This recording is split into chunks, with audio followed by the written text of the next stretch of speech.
Bible में जब आप इस अध्याय को पढ़ते हैं, मैं आपसे पूरा अध्याय नहीं पढ़ा रहा हूं, मगर आप सबको यह बहुत अच्छे से पता है कि एक याईर नामक व्यक्ति था जो सिनेगोग का, जो आराधनालय का एक सरदार था, लीडर था।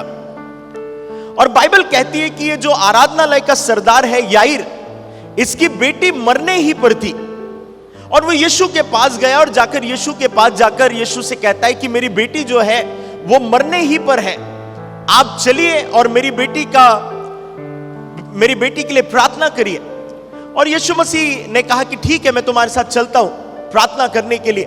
और यीशु मसीह जा ही रहे थे कि बाइबल कहती है कि रास्ते में जाते जाते एक स्त्री ने यीशु को छुआ। छू तो बहुत सारे रहते, मगर एक स्त्री ने विश्वास के साथ यीशु को छुआ। और यीशु मसीह कहते हैं कि किसी ने मुझे छुआ है, मेरे अंदर से सामर्थ निकली है। और ये पूरा इंसिडेंस चल रहा है कि यीशु बात कर रहे हैं, मुझे किसी ने छुआ है, सामर्थ निकली है। और यीशु मसीह पीछे टर्न हुए और ये सब कुछ चल रहा है। मगर यीशु जा रहे थे याईर के घर पर जिसकी बेटी मरने पर थी। इसका मतलब यह है एक ऐसी इमरजेंसी वाली प्रेयर, एक ऐसी प्रेयर जहां पर उस बेटी की मौत हो सकती है। मुझे ऐसा लगता है कि इतनी अर्जेंट प्रेयर रिक्वेस्ट अभी तक नहीं आई कि वो बेटी मरने पर है। अगर इस स्त्री के भी बारे में बात करते तो ये स्त्री की प्रेयर रिक्वेस्ट इतनी ज्यादा इंपॉर्टेंट नहीं थी। आप लोग हैं? क्योंकि ये स्त्री को 12 वर्ष से लहू बहने की बीमारी थी। 12 वर्ष एक दिन हो जाता तो कोई प्रॉब्लम नहीं होती, मगर वो बेटी मरने पर है। सो इंपॉर्टेंट प्रेयर रिक्वेस्ट क्या है पता है कि वो बेटी मरने पर है और यीशु मसीह यहां पर जा रहे हैं उसके घर के लिए, मगर यीशु मसीह बीच में रुक गए।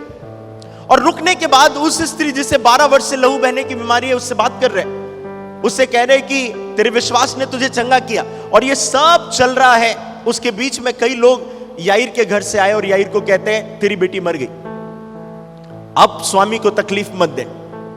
ये इंसिडेंट हमने सबने सुना। फाइनली यीशु मसीह उसके घर पर गए, जाकर प्रार्थना करी और वो बेटी जिंदा हो गई। एक ऐसा प्रेयर रिक्वेस्ट जो बहुत इमरजेंसी वाला है, जो बहुत कठिन वाला है। और इतना ही नहीं, बाद में ऐसा हुआ कि वो प्रेयर रिक्वेस्ट अब प्रेयर रिक्वेस्ट रहा ही नहीं, क्योंकि वो बेटी मर गई।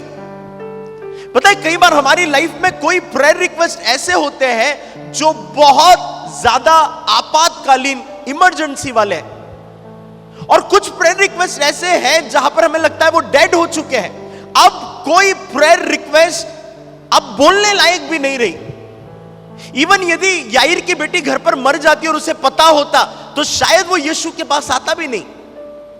कुछ ऐसे प्रेयर रिक्वेस्ट जिसमें आपको ब्रेक थ्रू नहीं मिल रहा। आज हम अपने माइंड को प्रिपेयर करेंगे उन प्रार्थना निवेदनों को हम कैसे उनके उत्तरों को पाए।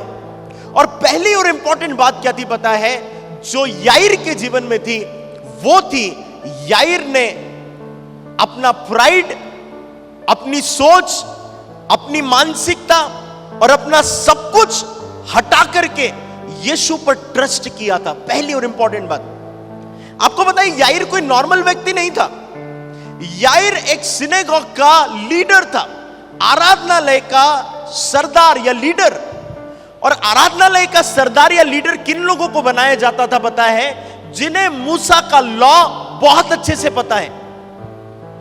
कोई नॉर्मल पोस्ट नहीं थी, कोई साधारण पोस्ट नहीं थी। और साथ ही साथ आप सभी को पता है कि यीशु जो शिक्षाएं देते थे उनके अगेंस्ट में आराधनालय के सरदार और लोग थे। सो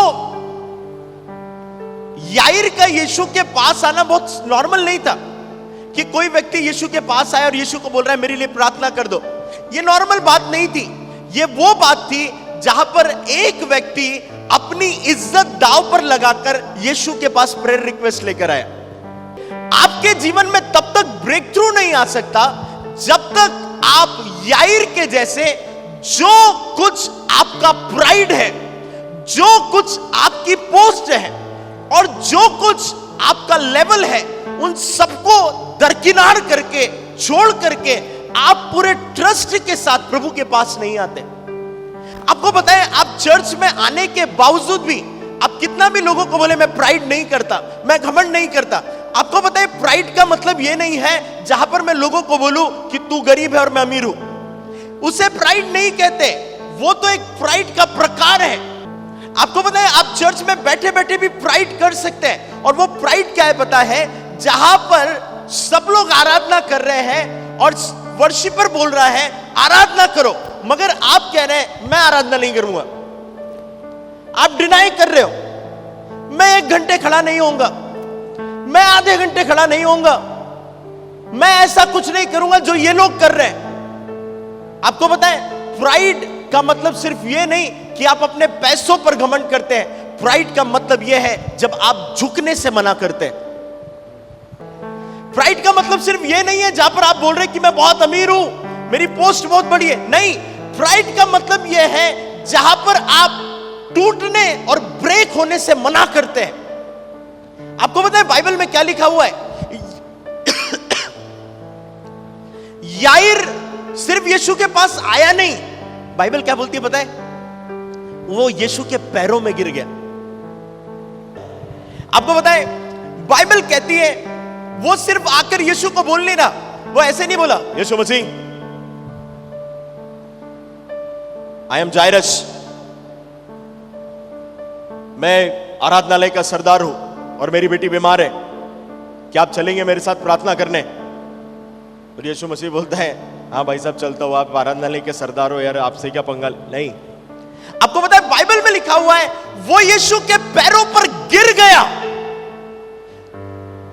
एक आराधनालय का सरदार उस समय के हिसाब से वो बहुत प्रतिष्ठित व्यक्ति था, और यदि वो यीशु के चरणों में गिर रहा है, उसके साथ काम करने वाले सब लोग उसका मजाक उड़ाने वाले थे कि भाई साहब तुम आराधनालय के सरदार हो, यीशु जो लोगों को भरमा रहा है तुम उसके पैरों पर गिर गए। वे लोग इवन पता है जो आराधनालय का सरदार होता था, जो लोग उसके पास से गुजरेंगे सब उसे नमस्कार करेंगे, सब सर सर सर सर नमस्कार सर। पता है वो सब दांव पर लगाकर वो यीशु के पैरों पर गिर रहा है। ये क्या बता रहा है पता है? जब आप चर्च में आते हैं, आप अपने ब्रेक थ्रू को देखना चाहते हैं, ये भूल जाइए आपने क्या कपड़े पहन कर आए हैं, वो मैले तो नहीं हो जाएंगे। मैं आपसे कहना चाहता हूं अगर आपको स्पिरिट में लगे ना पसर जाना है, पसर जाओ। आपको लगता है ना घुटने टेकना है, घुटने टेको। आपको लगता है ना रोना है, रो। आपको पता है कई लोग अपने अंदर परमेश्वर जब काम करता है अपने आप को इसलिए रोकते हैं कि यदि मैंने रो दिया तो लोग क्या बोलेंगे, यदि मेरे आंसू बहे तो लोग क्या बोलेंगे, यदि मैंने घुटने टेके तो लोग क्या बोलेंगे, यदि मैं ज्यादा देर खड़े रहकर हाथ उठा कर रहा लोग क्या बोलेंगे। पता है सुनिए, अगर याईर ये सोचता कि लोग क्या बोलेंगे, उसके बेटी के जीवन में कभी भी ब्रेक थ्रू नहीं आता।